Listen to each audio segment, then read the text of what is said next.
حدیث مبارکہ کے اندر، بلکہ وہ حدیث جو نبی پاک صلی اللہ علیہ وسلم نے رمضان المبارک سے کچھ ہی دنوں پہلے صحابہ کرام کو رمضان کی اہمیت اور فضیلت بتانے کے لیے ارشاد فرمائی،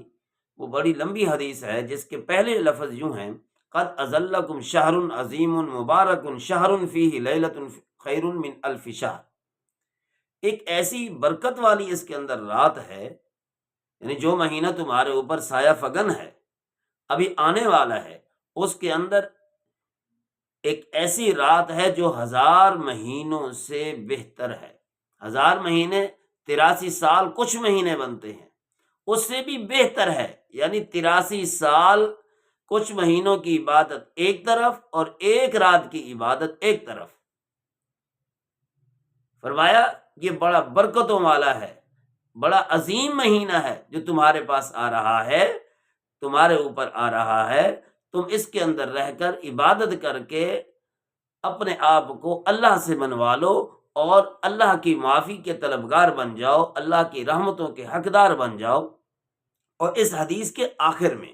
نبی پاک صلی اللہ علیہ وسلم نے 4 چیزوں کی اہمیت بتلائی ہے۔ ویسے تو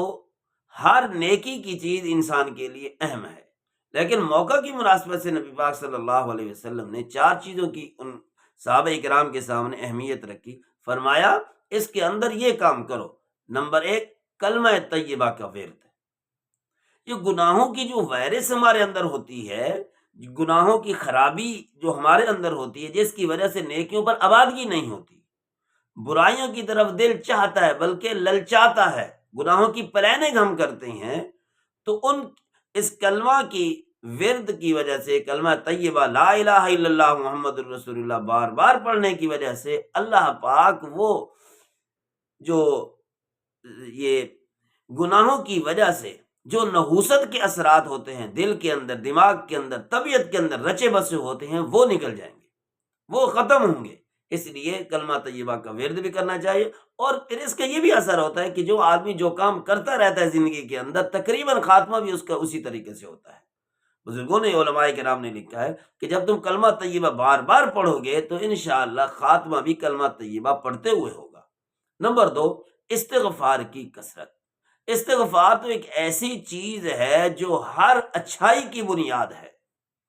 اور ہر دعا کا اختتام ہے۔ اس جیسی بڑی کوئی نعمت انسان کے لیے، بشرطے کہ وہ دل میں چاہت رکھے اللہ کو راضی کرنے، کوئی اور چیز ہے ہی نہیں۔ اس سے بڑی کوئی اور معافی ہے ہی نہیں کہ جب بندہ سر بسجود ہو کر، سر جھکا کر اللہ کے سامنے کہ اللہ میری معافی، توبہ، میں آپ سے معافی مانگنے کے لیے آیا، جو کچھ بھی ہوں تیرے سامنے ہوں، مجھے معافی دے دے۔ میں بیٹھا ہوں تیرے در پر اعتکاف کی نیت سے، میں آیا ہوں رمضان میں بھوکا پیاسا رہ کر تجھے منانے کے لیے آیا ہوا ہوں، تیرے سامنے سجدہ ریز ہوں، مہربانی کر میری توبہ قبول کر، مجھے معاف فرما۔ اللہ نے اس کی بڑی قدر کی ہے۔ سورہ نوح کے اندر یرسل السماء علیکم مدرارا، بر وقت بارشیں ہوں گی، وَيُمْدِدْكُمْ بِأَمْوَالٍ، مالی مدد ہوگی، وَبَنِينَ، اور اولاد کے اندر برکت ہوگی، جنات وَيَجْعَلْ لَكُمْ أَنْهَارًا،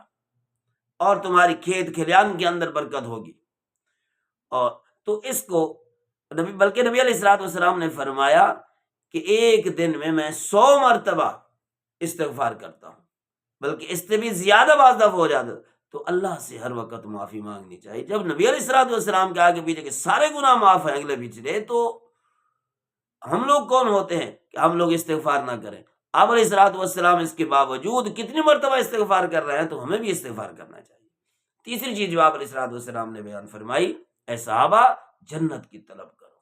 جنت کے حقدار بنو، اللہ سے جنت مانگو۔ بلکہ یوں بھی ارشاد فرمایا ایک اور حدیث میں، جب بھی مانگو اللہ سے جنت الفردوس مانگو، یعنی بڑی چیز کی طلب رکھو، کیونکہ وہ ہستی ذات بڑی ہے۔ تو جب بڑی ذات ہے تو بڑی ہستی سے بڑی چیز کی ڈیمانڈ رکھنی چاہیے، نہیں کہ چھوٹی چیز مانگو ان سے، اس ذات کی حیثیت کے مطابق اس سے مانگو کہ اس کا ظرف بڑا ہے، وہ دینے کی بڑی حیثیت رکھتے ہیں۔ تو جنت کی طلب ہو اور اس کے مد مقابل جہنم سے پناہ مانگو۔ جہنم کی طاقت ہم نہیں رکھ سکتے، جہنم کی جو بلائیں ہیں، جو خطرناک چیزیں ہیں، وہ ہم سے برداشت نہیں ہوں گی، اس لیے ان چیزوں سے پناہ مانگے۔ ویسے تو رمضان جو اس کا معنی ہے رمز کا، اس کا معنی ہوتا ہے جلنا جلانا، یعنی رمضان کے اندر اتنی نورانیت اللہ کی طرف سے نازل ہوتی ہے، اتنی مہربانی، شفقت، برکت، رحمت، بخشش، جہنم سے آزادی کے پروانے جاری ہوتے ہیں، تو اس کا اثر انسان کے اوپر یہ ہوتا ہے کہ انسان کے اندر ایک نور ایسا بھر جاتا ہے، بھر سکتا ہے کہ انسان اگر چاہے تو اپنے آپ کو اس طریقے سے بنا سکتا ہے کہ گویا کہ اس کے سارے گناہ جل گئے، جلا سکتا ہے گناہوں کو۔ اب دیکھیں، بزرگوں نے فرمایا کہ کسی جگہ کو پاک کرنے کے لیے ایک تو یہ ہے اس جگہ کو جلا دیا جائے، اور ایک جگہ کو دھو دیا جائے، دوسرا یہ کہ سورج کی تپش ہی اتنی پڑے کہ وہ چیز پگھل کے بالکل ہی خاکستر ہو جائے، ختم ہو جائے، اس کا نام و نشان نہ رہے۔ تو رمضان کی جو مناسبت ہے وہ اسی طریقے سے ہے کہ اللہ کی طرف سے جو نورانیت ہوتی ہے، نور کا جو اثر ہوتا ہے، جس طرح آج کل کہتے ہیں نا لیزر لائٹ، تو لیزر لائٹ حالانکہ بظاہر تو وہ لائٹ ہے، لیکن لیزر لائٹ کی سیٹنگ ایسے کی جاتی ہے کہ اس کی وجہ سے انسان کے جسمانی جو پتھر ہیں، پتھریاں ہیں، وہ ٹوٹ جاتی ہیں۔ اور اسی طرح لیزر لائٹ سے کتنے کام لیے گئے ہیں، بڑے بڑے پتھروں کو توڑ دیا جاتا ہے، کس وجہ سے؟ کہ اس کی سیٹنگ ایسے کی گئی۔ تو یہ نور جو اللہ کی طرف سے ہوتا ہے، یہ نورانیت جو اللہ کی طرف سے ہوتی ہے، سینہ جو جل اٹھتا ہے، سینے کی روشنی واضح ہو جانا شروع ہو جاتی ہے، یہ کس وجہ سے ہوتی ہے؟ کہ اللہ کی نوران، اللہ کی طاقت، یعنی اللہ کی طرف سے جو رحمت دل کے اندر بھر جاتے، تو انسان کے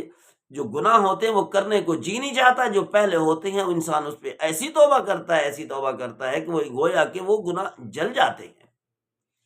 جب یہ مہینہ ہمارے پاس آ رہا ہے تو اتنا ذہن بنا، اتنا ذہن بنا کہ اللہ یہ رمضان اگر میری قسمت میں آخر ہے تو میری بخشش کر ہی دے۔ تو اس کے اندر قرآن کی تلاوت ہو اور استغفار کی کثرت ہو، تراویح کے اندر